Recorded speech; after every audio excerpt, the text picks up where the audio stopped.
City Council meeting to order. We've got a quorum, we've got one absent, Mr. Hancock is not here. This time we'll pledge allegiance.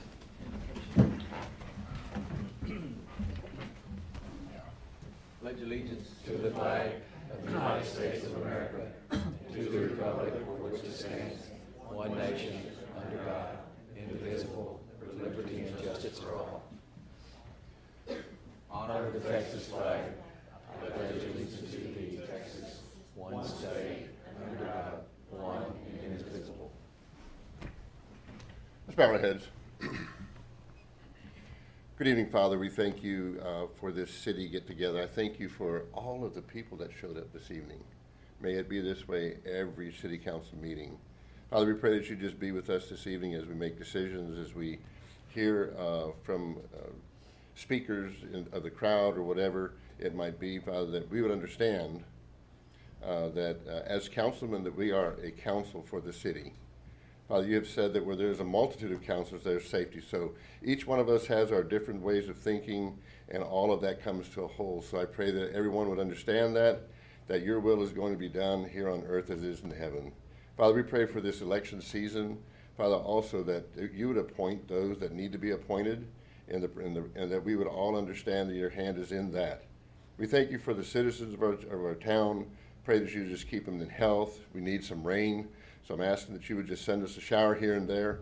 And we do honor and glorify you and thank you for all the blessings of life. In Jesus' name we pray. Amen. Amen.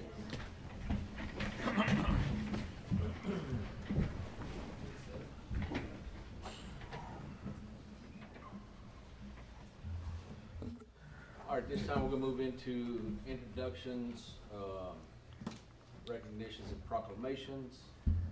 We do have a proclamation to read for Municipal Courts Week. So, Judge, y'all want to come up?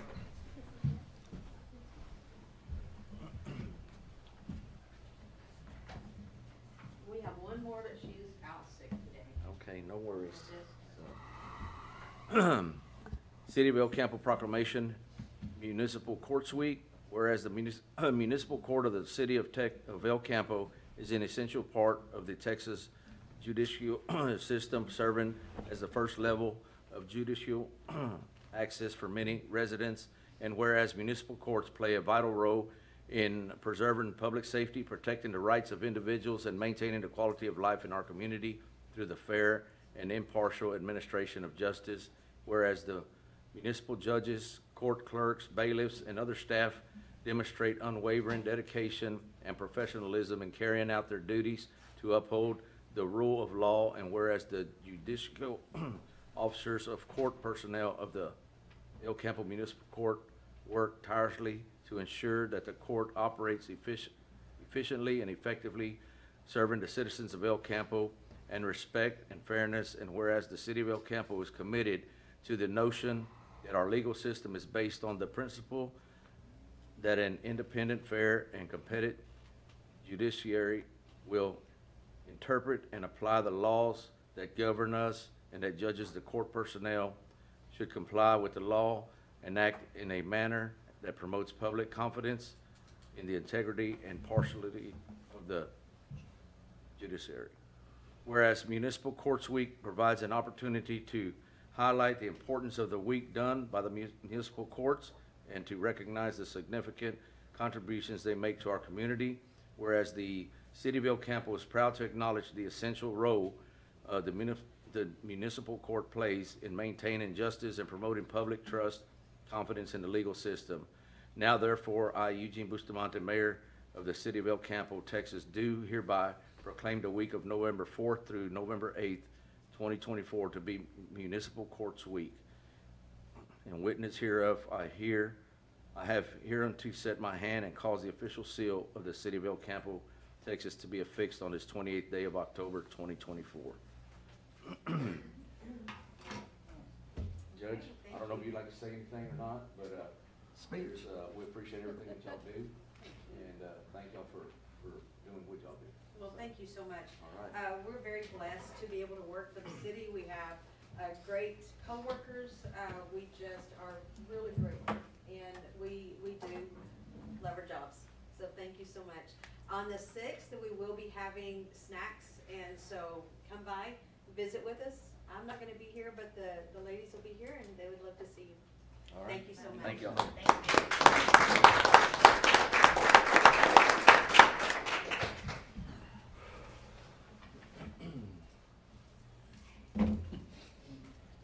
All right, this time, 6:05, we will be opening a public hearing.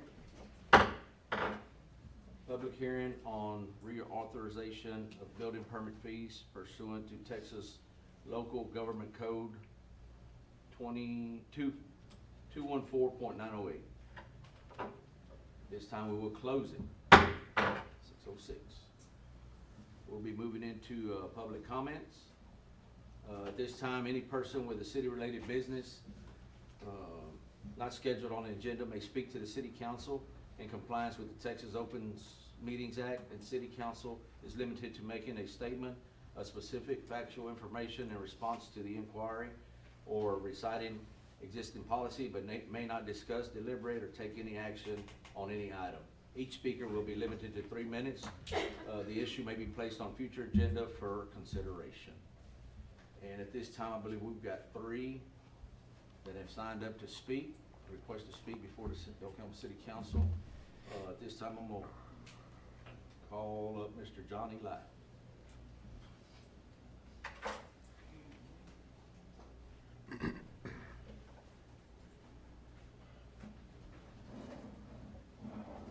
You could please state your name and address, please. John Ely. I live 200 block West Hillsview Street. Normally, I would say that less government is better and people should try to regulate their behavior, but it just doesn't seem to work out that way a lot of times. So what I've noticed is, like on Farenthold Street, I hate to say this, but I really wish I would put a speed bump on Farenthold Street, because these people, they come flying down there, and I don't like to see dead squirrels, and I don't want my cats run over by people. They're just driving along, you know, doing whatever. Happens on a regular basis. That's the first thing. The second thing is, I get out and I do my soapbox on the street corner a lot of times because I have disagreements with things that government does. And I've noticed that right here in town, it's like a speedway, and I think it's a TxDOT problem. I've noticed it for quite a while because it seems like a terrible policy to have these people like zipping through town trying to beat the red lights. It should be set up somehow where you have to stop at least every so often, every quarter mile or something. It's just like a speedway. I'm really surprised people haven't gotten killed out there as fast as the cars are coming and going right through Mechanic Street up and down through town. So I don't know if y'all can raise that issue with TxDOT or what. I think it's TxDOT, the one that created the problem. That would be my guess, not knowing, you know, everything. Anyway, those are my 2 comments. Right. Thank you. Thank you. Okay, we're gonna move on. Jill?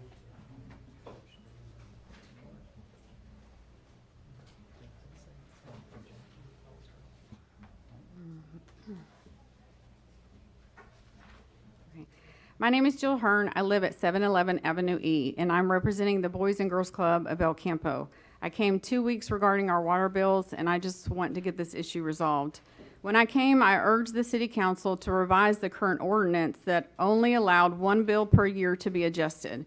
You received spreadsheets with bills dating from 2012 to current, copies of the 3 bills in question, invoices from our plumber, and water consumption reports. Today, I'm requesting a partial refund on all 3 bills that we paid a total of $4,975 from June to September. Typically, we pay anywhere from $200 to $250 a month, which is $2,640 a year. The highest bill we have paid in 12 years is $305. 3 times 305 is $915. Since we have paid $4,975 for 3 months, I'm asking for a refund of $4,000. Leaving us paying $975. The flow rate on a 5-inch hose is 24 gallons per minute. There are 1,440 minutes in a day with a hose wide open. That would be 34,560 gallons. On Saturday, July 27th, the consumption analysis said that we used 146,851 gallons. This is a difference of 112,290 gallons. You can see from the consumption, it is less than 8 heavy days that we were charged 700,000 gallons. This does not make sense. Last year, the city council decided not to fund outside agencies. We lost 50,000 of our summer funding. The city of El Campo has supported us since 1991 when we began. Our 2025 budget currently lacks 70,000. The club has an after-school summer and soccer program. Our 3 semesters are spring, summer, and fall. Each costs $100 to the parents. This averages $20 or $10 a month per child. In the summer, it averages $50 or $25 a month per child, depending upon grants. The cost of the club is $300 a month per child for after school, and $700 a month per child for summer. We are hoping not to increase fees by putting the burden on our parents. So we are asking you to refund $4,000, and we'll still pay the highest cost paid to date for services. I've been at the club 11 years, and I have seen leaking toilets and busted pipes. Our basement and bathrooms have not flooded. Our lawn is not saturated. Since the city changed the meter September 9th, we have not had any problems. The city council has a choice. Do you support the 222 youth who use our club? Thank you for your time and attention. Thank you. Thank you.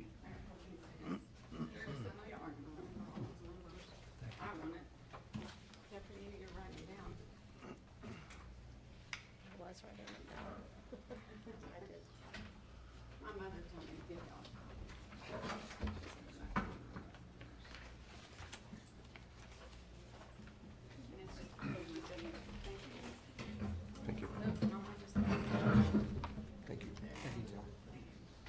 Next request we got is Yolanda Rosales.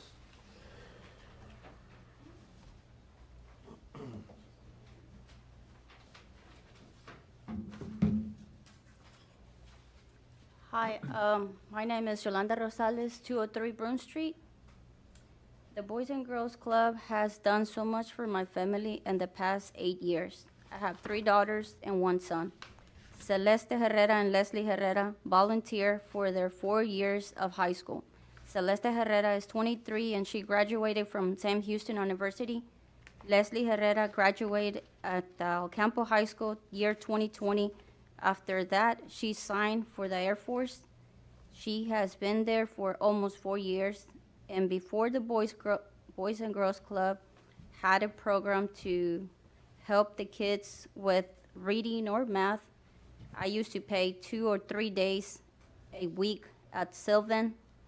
And I used to pay like $160, $170 to help my son with his reading or math.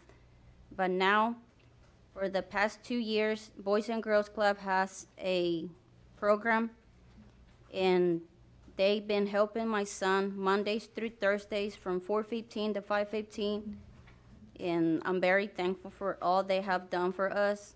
Without their help, it would be really hard for me, especially I don't have any family in El Campo. There is nothing more uplifting than working together to help others. Thank you.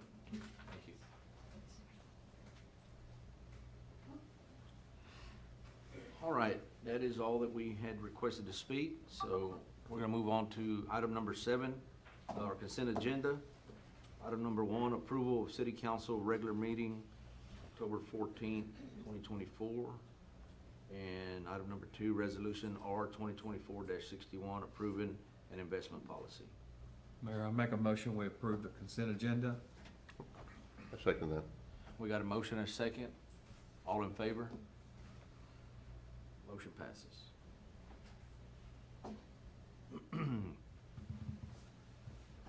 Item number 8, items for individual consideration. Item number 1, ordinance 2024-30, amending Appendix A, City of El Campo fee schedule. Yeah, thank you for not reading the entirety of that text, because as you can see, there are a number of fees that we are amending. We can walk through those, or you can just address any questions you may have to the group. The one I would like to point out that is significant is the change to the aquatic center. And this is in addition for a program that has come recommended by the Parks and Rec Board to allow people to use their insurance. It's through an insurance program to come in and use our facility. And we turn around and bill out Optimum, or through the Optimum Fitness, we bill and receive the funds, which might encourage usage of our facility. The others are updates, and I think that on the schedule, Kaylee, if you go a little further down, there's a justification for each on every single one of these adjustments. If you have questions, our department heads will be happy to answer them.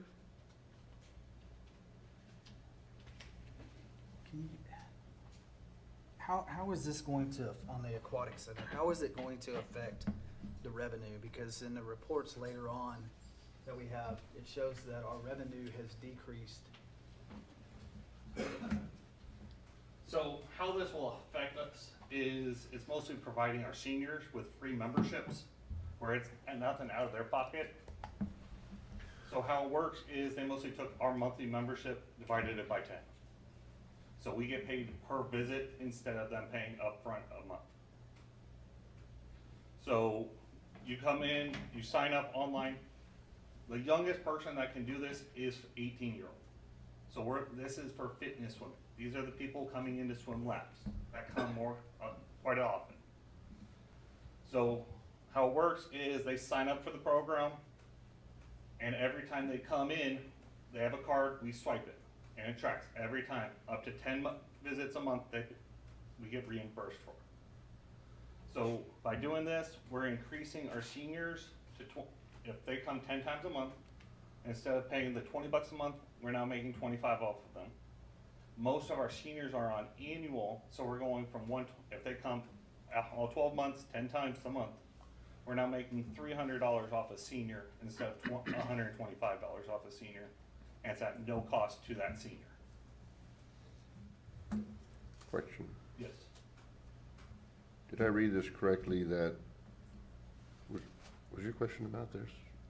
Or about something else? No, I was about to. Okay.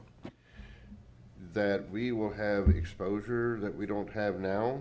Yes, they will actually. United promote us. Healthcare will actively promote the facility to nearly 2,000 eligible members Yes, that sir. may not even know that we exist. Mhm. That's part of the, Yeah, they will post it up for anybody in the network that's in this area. It will pop up saying, hey, you can become Aquatic Center member. And Medicare is paying for this. Yes. And the increase is going to be, will offset any administrative fees that we have? So there's very little administrative fees with this. Literally, they come in, they provide a card reading system that we just swipe every time they visit. At the first of the month, we upload that swipe into their cloud, and then on the, I believe it's the 20th of each month, they deposit the funds into our account. But this is only for seniors, correct? There, if you look, there's seniors, and then there's another one that's 18 to 65. Well, that's what I don't wanna take away from that, because I think that would be your larger demographic or. So if their insurance covers it, there is that 18 to 35 or 65 group that is included in this. Okay, so And they'd have to bring the insurance to you, and then you'd have to verify, or someone's gonna We- have to verify it. they do it all through the insurance. It pops up on our end saying, hey, this person joined your program, and they can now swipe. Is that citizens everywhere or just El Campo? That's citizens anywhere, but that 2,000, we're just in Wharton County. Okay. They currently have 2,000 members in Wharton County. How long do you think, once this thing got rolling, that the checks would start coming in from United Healthcare? I mean, is it They would pay us once a month. well, what's the initial lag? I mean, is this a get in the system and get paid 6 months down the road? Do you think it's something that, No, literally, if we started November 1st, they would go, and on December 20th, we would get that check. okay. My next question is can you track this? I mean, I guess, can we keep a documented file that, you know, we did this with Optimum Fitness and this is how many new people? Yes. Okay. I'd like to, Yeah, every time they swipe, we get a record of who was attended. We can keep that in our quarterly reports for Yes. you. okay, thank you. So, but, Mr. Ward, for the 18 to 65, we get paid this, $3 a visit. For 65 and over, we make $250 a visit, so 25 a month or 30 bucks a month is our max.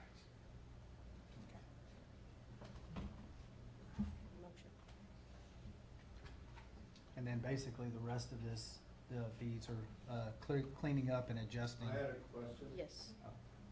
Yes, sir. So you're saying this ten You can't- visits is you per can't hear. month Mayor. instead Hey, of per hey. year? Mr. Crowe, Mr. Crowe, we're, Ask him after the meeting. yeah, we'll ask after the meeting, so. So the other items are just to clean up, things, basically, clean up and adjust to market rates, correct? Correct. Do you want to clarify that, Crystal? That's why we're doing it. Okay. I'll make a motion that, Mayor Bustamante, I apologize. I make a motion that we approve ordinance 2024-20 as presented. Second, We got a motion and a second on the floor to approve ordinance 2024-20. All in favor? All opposed? Motion passes. Thank you. Item number 2, ordinance 2024-21, reauthorizing of all building permit fees charged as a condition to construct, renovate, or remodel a structure in accordance with section 214.908 of the Texas Local Government Code. Yep, this is brought to you by the Texas State Legislature that's now requiring you to have a reauthorization of your building permits every 10 years, which was the hearing this evening. We will be bringing this back on an annual basis so that we make sure we stay in compliance. This was simply holding the hearing in which you had no public comments and then reapproving them, reauthorizing them as mandated. Mayor, oh, you got it. Mayor Bustamante, I make a motion that we approve ordinance 2024-21 as presented. Second motion. We got a motion and a second on the floor to approve ordinance 2024-21. All in favor? Do you have, did you have a question? Oh, Okay. go ahead, I'm sorry. Was there a question? No. All in favor, raise your right hand. Motion passes. Sorry. Thank you. All right, moving on to item number 3. Resolution R 2024-54, dedicating a public safety, public utility easement for a water and sewer line and other related utilities at 708 East Jackson Street. And this is the second easement, as we told you at the last meeting, when you dedicated the, you adopted the resolution dedicating the drainage easement. This is the utility easement for that convenience store that will be located at the corner of Jackson and Wharton Street. The exhibit is in your packet. If you have any questions, we'll be happy to try to field those for you. I have a question.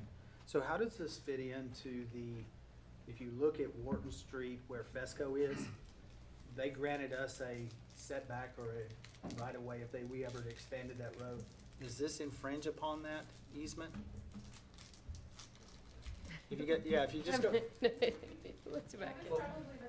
well, what I don't wanna do is grant an easement and then if we're gonna need that space, if we ever get to widen, Exactly. We're actually gonna be putting that outside of TxDOT right away in city property. so it's So further. it'll be further out of the way. If that ever happens, we won't have to move that again.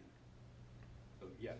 You're talking about this, we won't have to move this We again. won't have to move it. So it's 20 feet in from whatever, okay. Yes, From the TxDOT right away. correct. All right. Mayor Bustamante, I'll make a motion that we approve resolution R 2024-54 as presented. second, We got a motion and a second to approve resolution R 2024-54 as presented. All in favor? Raise your right hand. Motion passes.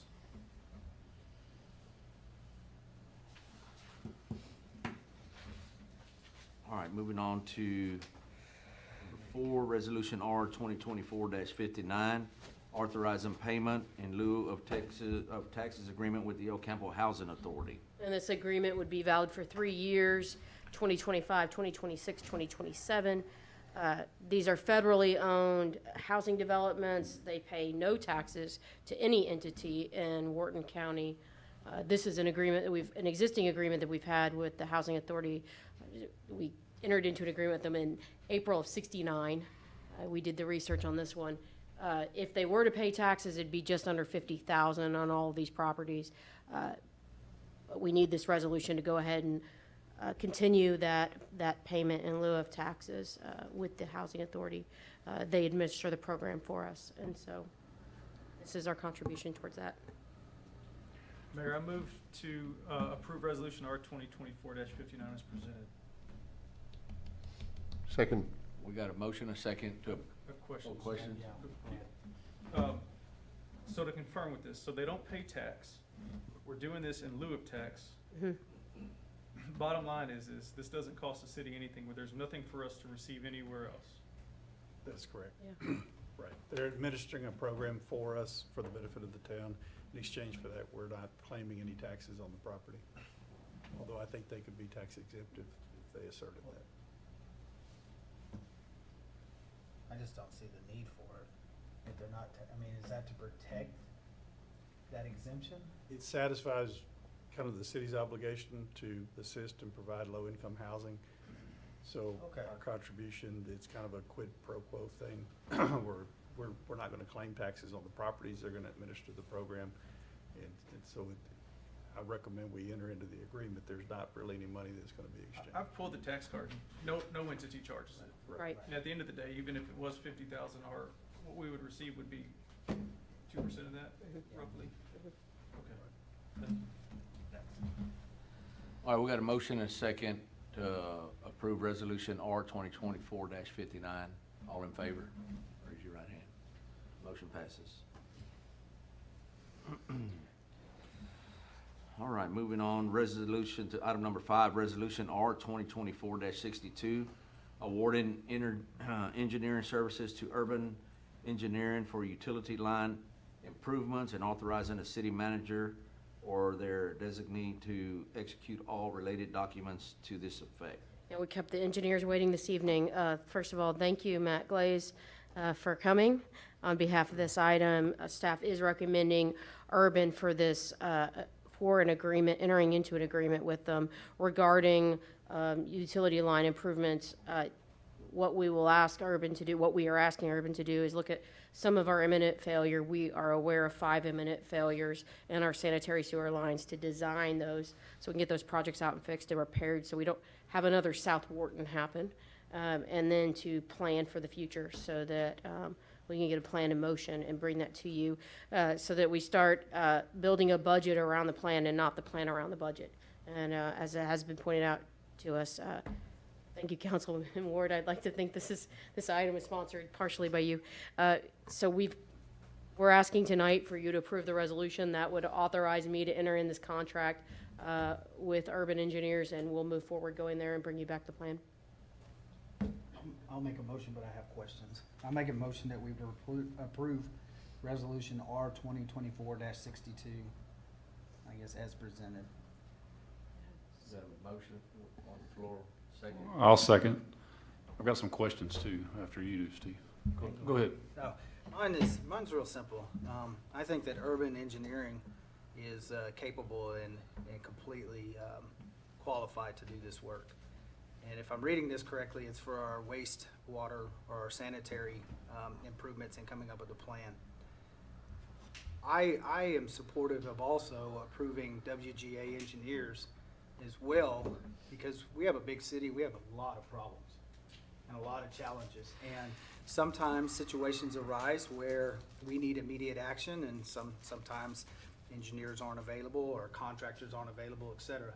The other thing is WGA is, they have a different bandwidth in a different direction that may be able to help us with some of the contractors.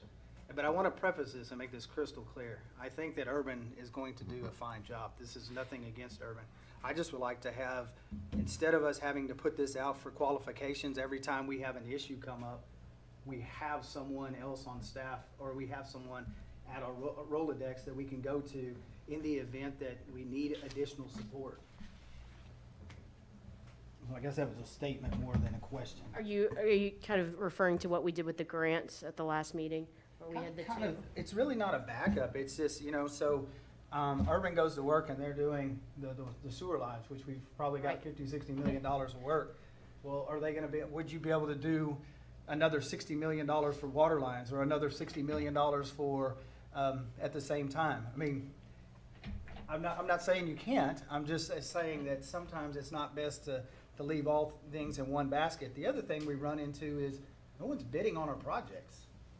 And there's various reasons for that, but just to have a different bandwidth. And WGA is from this area. Yeah. And I'll answer the bandwidth question. There's more than just me in our office. Yeah. So, Yeah. I mean, I have some backup, I've got some help, so yes, I think so. I mean, I think we can handle everything that your budget will allow.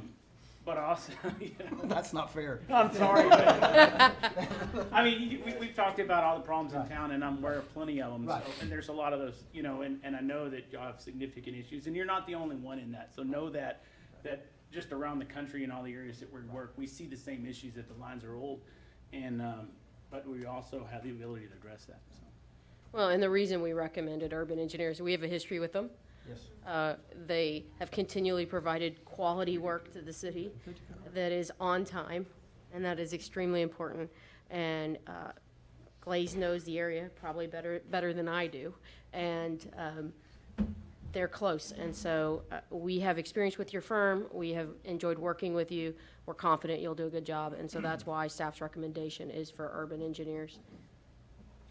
Hey, one other question I had, on this study that we're proposing here, does it also include budgetary estimates? Yes. Okay, so it'll include all that in the study? With some time factor in there. I don't have a crystal ball to see. No, but you know, in that future. with escalation and everything, yeah, okay, thanks. All right, any further questions?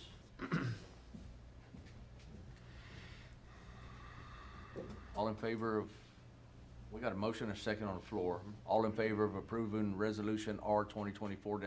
Raise your right hand. Motion passes. Thank you.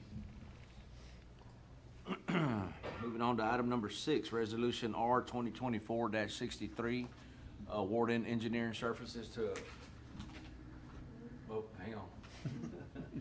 Approving a wastewater service agreement between the City of El Campo Brothers Vacuum Trucking Services LLC for the temporary disposal of pre-treated wastewater into the city's wastewater system, providing for effective implementation and authorizing the city manager to execute the agreement. You gotta love the legal language. That's the header of that resolution, so we're required in these contracts to have all this language, so that's apologies. Some of you may be wondering why we have a project in the audience, and it's for this particular item. Projects approached us, they're working on their treatment plant, and in the interim, needed a place for their pre-treated wastewater. Emphasize that water is pre-treated. They would transport it in, dump it into our Helena lift station, and from there, it would go through our treatment plant. We have, staff is recommending that you charge half the wholesale rate because there will not be the sludge removal fee.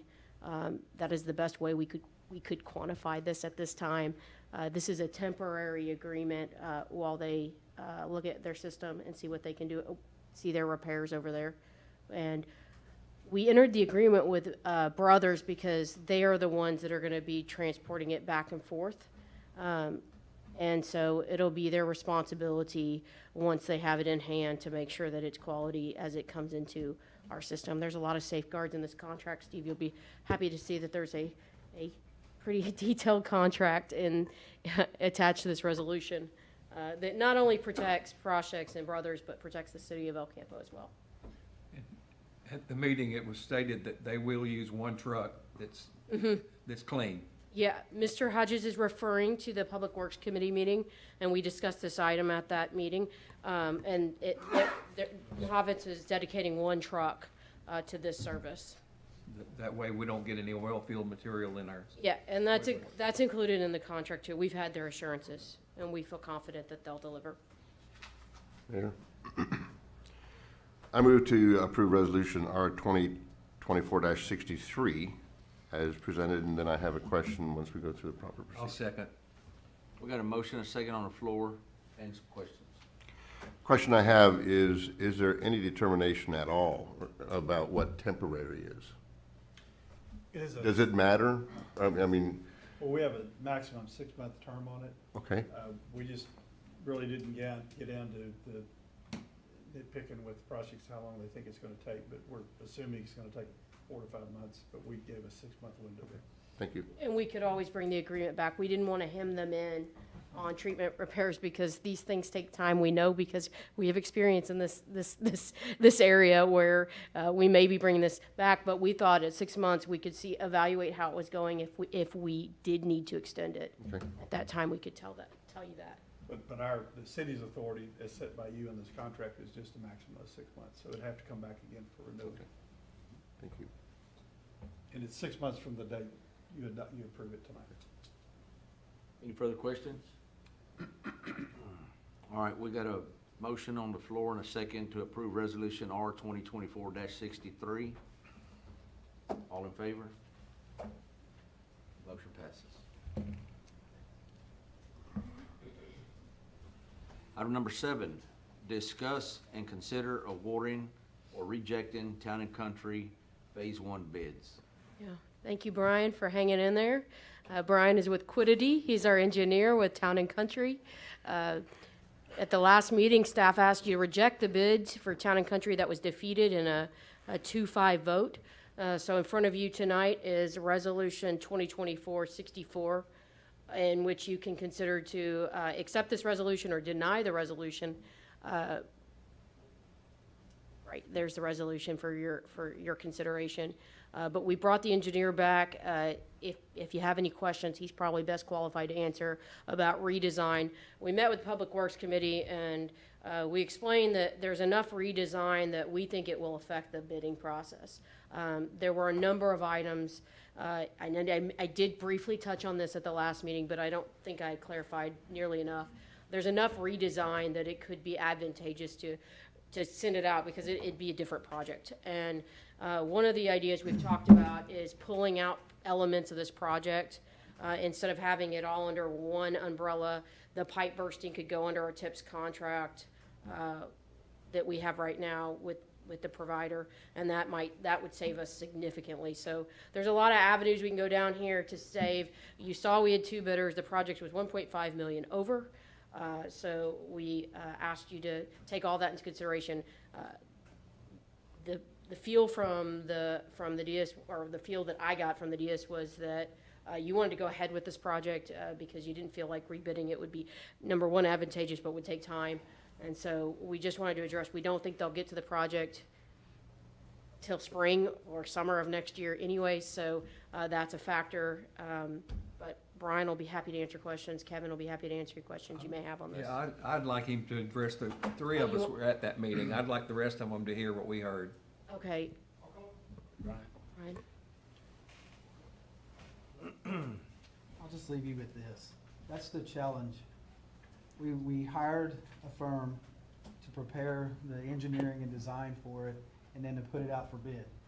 And it came back to those specifications, and then they said, well, wait a minute, we can do it a little differently. So let's look at it doing this after people bid on the project.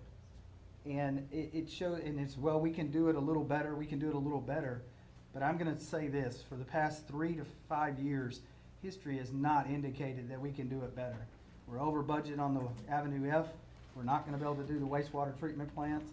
We have the money in the budget at this point. We came in under on the pipe bursting, now we're over on this. It's just a little challenging to me that, why don't we do it correctly the first time instead of having to come back and do it the second time because it didn't look right? And that'll lead into you. That's fine. It wasn't so much that it wasn't done correctly, it was just that in the environment that we're in today, you kind of touched on it, that it's tough to gauge what you're looking at from bidders. We only got 2 bidders. They didn't appear to be competitive. The bids that we got really reflect more of labor costs than material costs, especially if you look at the plastic pipe versus the concrete pipe. They were essentially the same amount.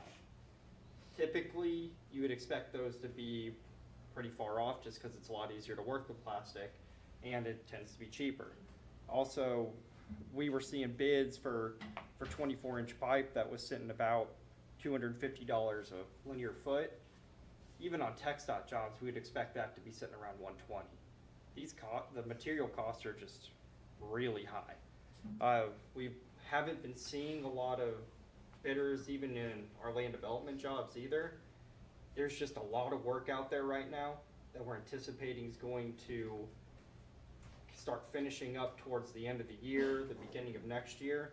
And then with the political environment that we're in, a lot of bidders have said they're kind of waiting now to bid because they just don't know what things are going to be.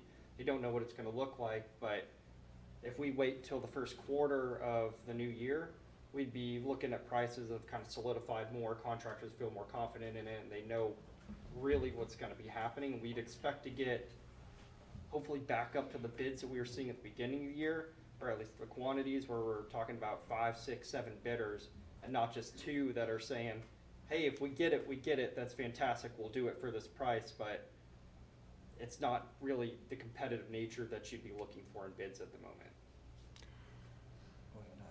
Do you want to This is a this is a comment I'd like to make. So at our last city council meeting, I was one that voted to not reject the bids.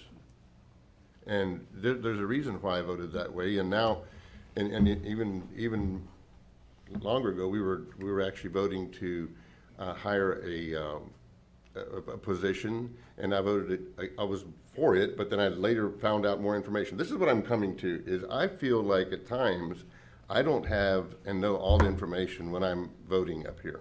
I think the city could do a little bit better job of giving us all, because now what I understand, especially in this factor right here, one of the 2 bidders said, I'm going to bid high because I really can't afford, I don't have time to do it.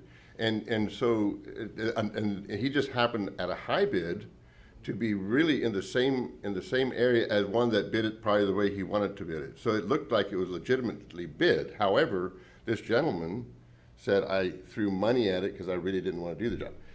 If I'd have known some of those factors, because I'm also a contractor and do a lot of subcontractor bids, rebidding a project typically doesn't go well.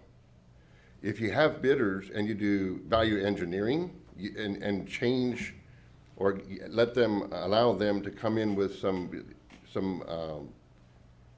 other ways of saving money with the same project, I've seen that work, but rebidding usually doesn't. However, had I known all of the factors the evening I voted, I may have voted differently. Is that clear? Yes, sir. Am I? Yes, sir.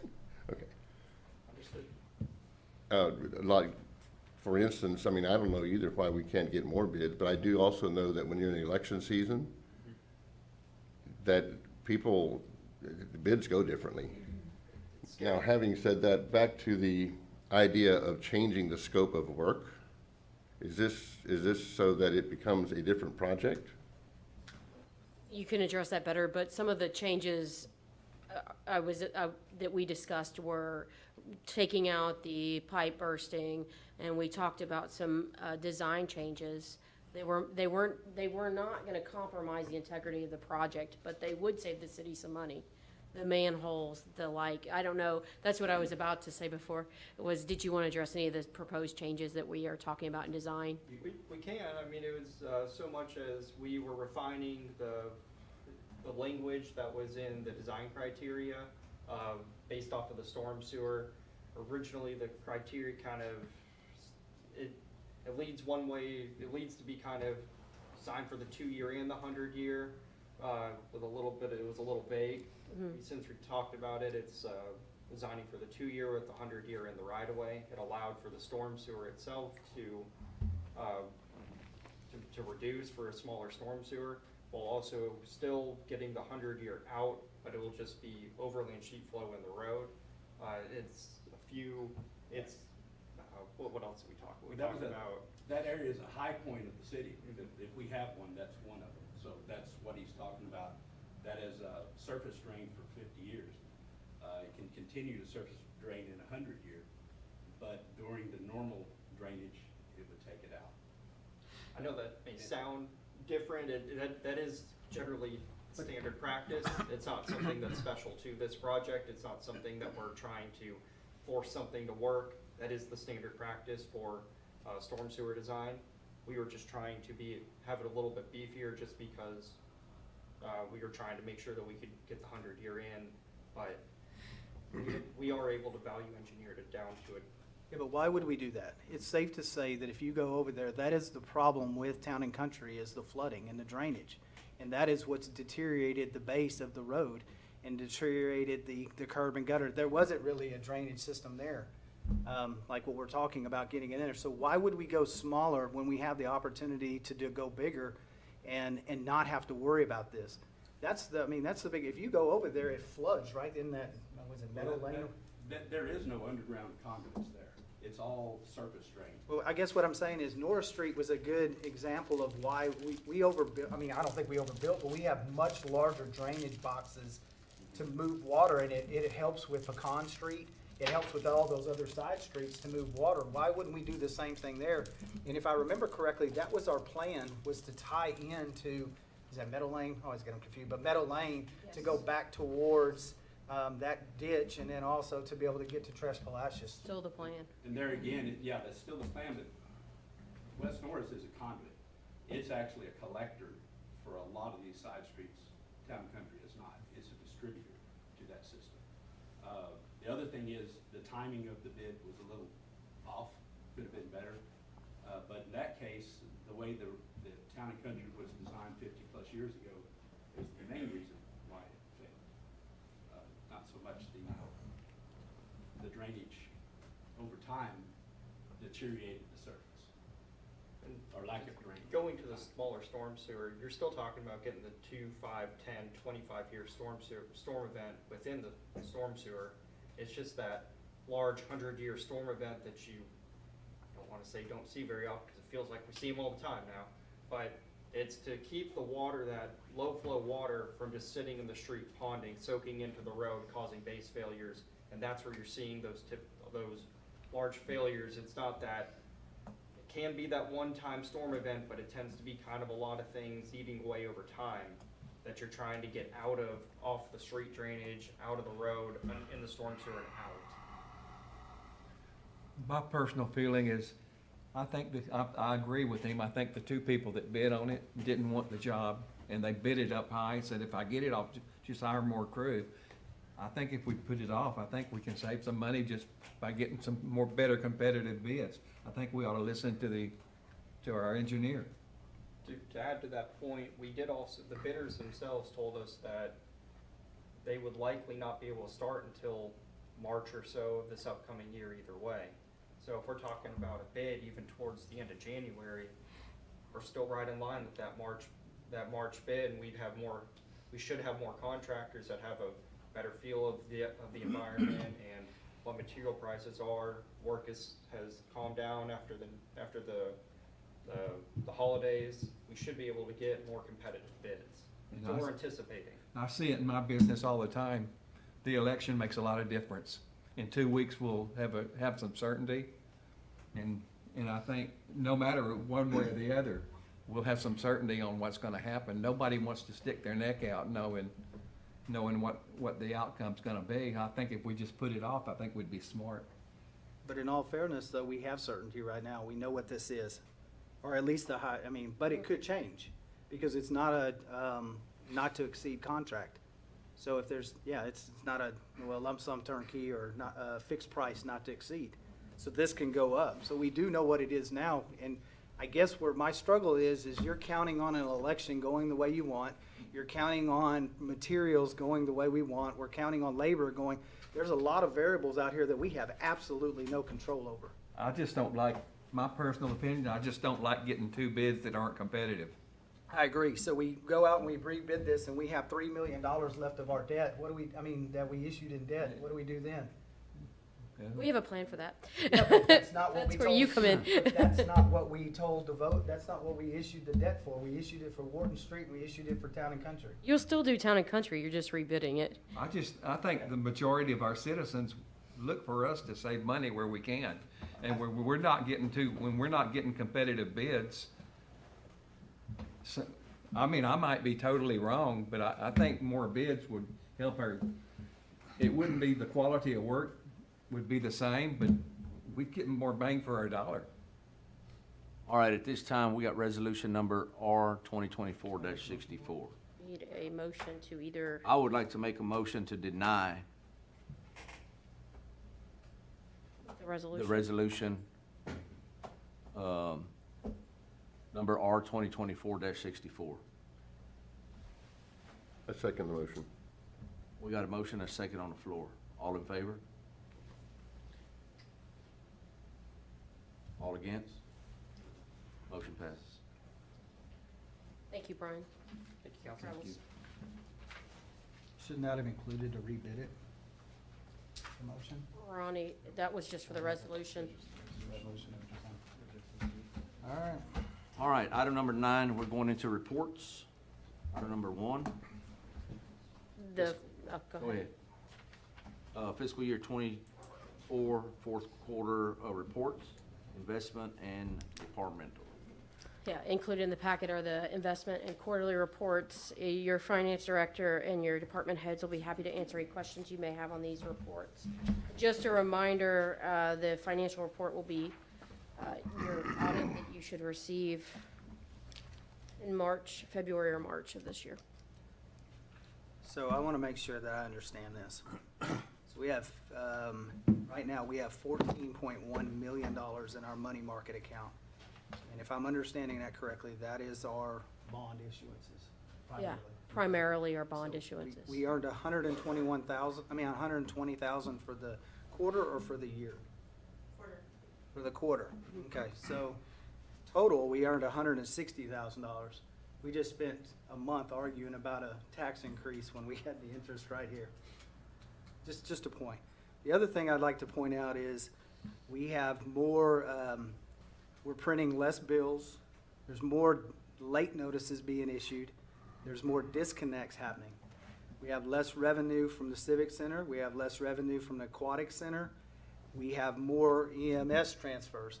I think we need to really be paying attention to what's going on and be cognizant of the environment that we have here within our community. When bills are getting further and further, paid, people have less money right now. It's just, I don't blame the people in this room, but it's a fact.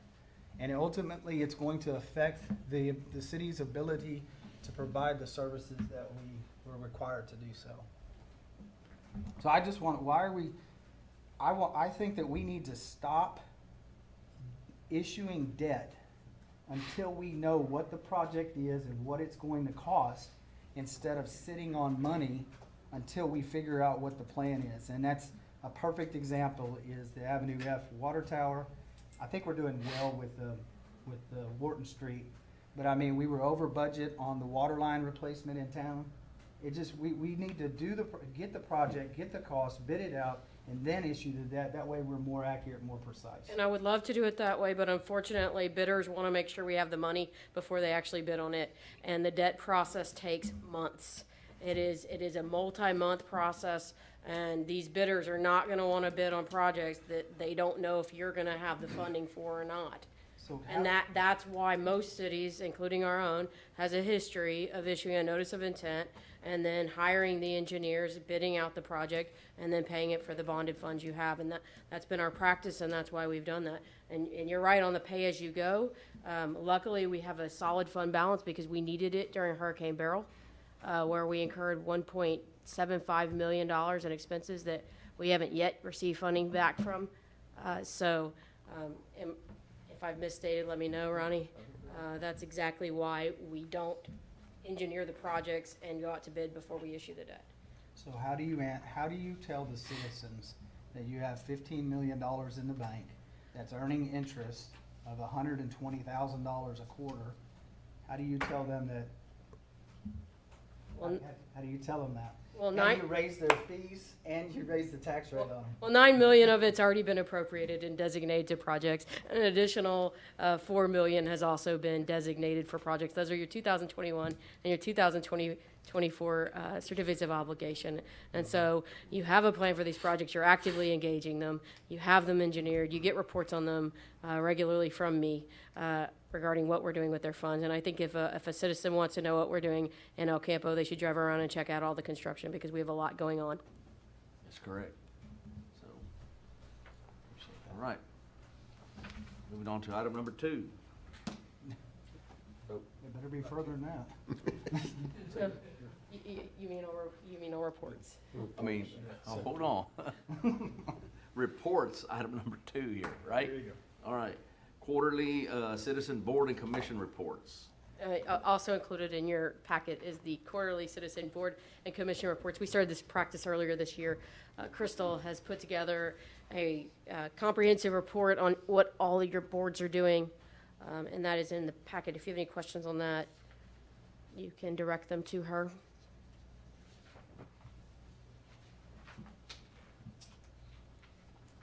Any questions? This time, this meeting is adjourned.